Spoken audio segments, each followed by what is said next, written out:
Machiavel est souvent évoqué comme le penseur du pouvoir, le stratège sans scrupules, le philosophe du cynisme politique.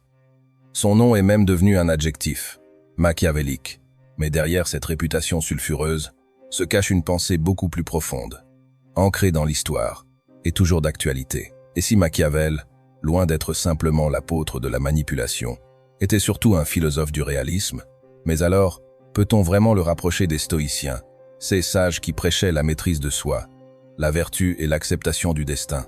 Ou bien faut-il au contraire le voir comme leur opposé radical, presque leur ennemi déclaré? C'est cette question que nous allons explorer ensemble. Pour comprendre Machiavel, il faut d'abord replacer sa pensée dans son époque. Nous sommes au début du XVIe siècle, en pleine Renaissance italienne. Florence, Rome, Venise, Milan, des cités, États brillantes, mais instables, secoués par les guerres, les trahisons, les invasions étrangères. La politique est alors un terrain de jeu impitoyable, où l'on survit rarement longtemps si l'on croit que la vertu seule suffit à protéger un dirigeant. Machiavel, diplomate et observateur attentif de son temps, en a tiré une vision dure, réaliste, parfois crue, de ce qu'est le pouvoir.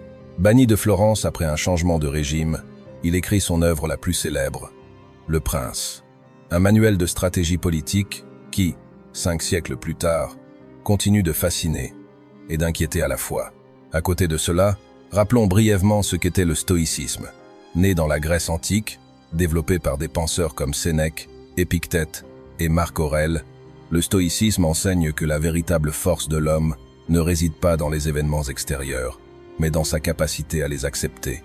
La vie est faite d'épreuves, de pertes, de coups du sort. Mais rien de cela ne peut réellement atteindre celui qui cultive la vertu, la sagesse, la maîtrise de soi. Pour les stoïciens, le bien suprême est la vertu, et la liberté réside dans l'acceptation du destin, dans l'accord avec la nature et la raison. Tout ce qui ne dépend pas de nous doit être accueilli avec sérénité. D'un côté, donc, une philosophie tournée vers l'intérieur, vers la paix de l'âme et la maîtrise de soi. De l'autre, un penseur politique qui observe le monde tel qu'il est, brutal et imprévisible, et qui cherche à donner des conseils pratiques aux dirigeants. À première vue, tous les opposent. Machiavel développe 2 notions centrales qui structurent sa pensée, la virtu et la fortuna. La virtu n'est pas la vertu morale au sens stoïcien, mais plutôt une forme d'audace, de courage, de force d'âme mêlée d'intelligence pratique. C'est la capacité d'un dirigeant à agir avec décision, à manier à la fois la ruse et la force, à tirer parti des circonstances. La fortuna, quant à elle, c'est la chance, le hasard, le destin capricieux qui peut élever un homme ou le précipiter dans la ruine.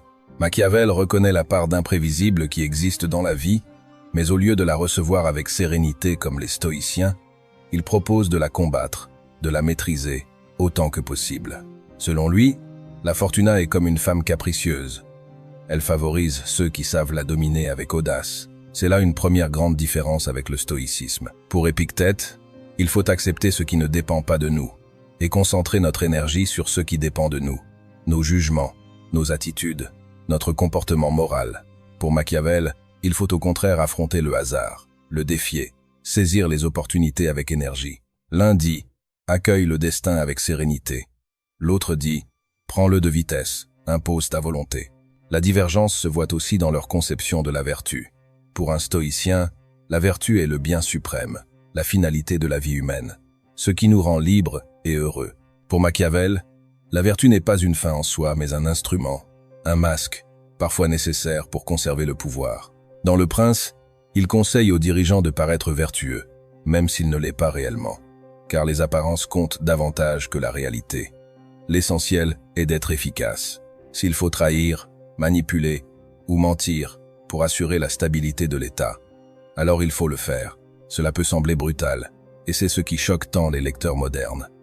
Mais il faut se souvenir que Machiavel écrit dans un contexte de violence politique extrême. Pour lui, mieux vaut un prince qui use de la ruse et de la force pour maintenir la paix, qu'un dirigeant trop vertueux qui se laisse écraser par les circonstances, entraînant avec lui le chaos pour son peuple. Là où les stoïciens prônent la sagesse individuelle, Machiavel se concentre sur la survie collective, sur la stabilité de l'État. On voit bien ici que Machiavel et les stoïciens regardent le même monde, un monde incertain et instable, mais qu'ils y répondent de manière opposée. Les stoïciens disent « change-toi toi-même, cultive ta vertu, et tu seras heureux quoi qu'il arrive ». Machiavel dit Change le monde, impose ta volonté, sinon c'est lui qui t'écrasera. Pourtant, il existe un point commun subtil. Les deux traditions partagent une lucidité sur l'imprévisibilité de la vie. Les stoïciens parlent du fatum, ce destin qui nous échappe, et Machiavel parle de la fortuna. Dans les deux cas, il y a reconnaissance que l'homme n'a pas tout en main, que la vie est faite de surprises, bonnes ou mauvaises. La différence est dans la réponse. L'acceptation tranquille chez les uns, la lutte active chez l'autre. Et si l'on transpose cette opposition dans notre vie moderne, on comprend pourquoi Machiavel fascine encore aujourd'hui. Dans un monde de compétition, que ce soit dans la politique, dans les affaires, ou même dans nos relations sociales, devons-nous être toujours stoïciens, c'est-à-dire chercher avant tout la vertu, la paix intérieure, la cohérence morale, ou devons-nous parfois être machiavéliens, stratèges, pragmatiques, prêts à user de la ruse pour avancer? Prenons un exemple concret. Imaginez un dirigeant d'entreprise confronté à une crise.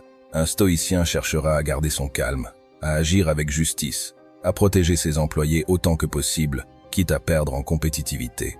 Un machiavélien, lui, cherchera avant tout à sauver l'entreprise, quitte à faire des choix impopulaires, voire injustes, comme licencier massivement ou tromper ses concurrents. Lequel est le plus sage? Lequel est le plus efficace? La réponse dépend peu, être de nos propres valeurs. C'est là tout l'intérêt de confronter Machiavel au stoïcisme. Ce n'est pas seulement une question historique, mais une question très actuelle. Dans nos vies, nous oscillons entre ces deux pôles. Parfois nous aspirons à la sagesse stoïcienne, à l'acceptation, à la paix intérieure. Et parfois, face à la dureté du monde, nous sentons qu'il faut ruser, anticiper, parfois même manipuler, pour survivre ou réussir. Alors, Machiavel est-il un philosophe de la sagesse? Pas vraiment. Il est plutôt celui qui met en lumière le prix parfois cruel de la réalité. Est-il l'ennemi de la sagesse? Peut être. Mais il est surtout celui qui nous oblige à nous demander si la vertu seule suffit à vivre dans un monde impitoyable. En définitive, Machiavel n'est pas stoïcien, et il ne cherche pas à l'être. Là où les stoïciens élèvent l'homme au-dessus des circonstances par la force de son esprit, Machiavel l'ancre dans le réel le plus brut, avec ses compromis, ses calculs et ses coups bas. Mais c'est précisément cette opposition qui rend la confrontation si intéressante, car elle nous met face à un dilemme qui traverse les siècles. Vaut-il mieux être juste ou efficace, vertueux ou puissant, sage ou réaliste? Et peut être qu'au fond, la vraie sagesse consiste à savoir jongler entre les deux, être stoïcien pour garder sa paix intérieure, et machiavélien pour affronter les tempêtes du dehors. La réponse, comme toujours, vous appartient. Si ce voyage dans la pensée de Machiavel et des stoïciens vous a plu, abonnez-vous à cette chaîne pour découvrir d'autres explorations philosophiques. Activez la cloche pour ne rien manquer et rejoignez cette communauté où l'on apprend à réfléchir autrement, à prendre du recul et à chercher ensemble des clés pour mieux vivre.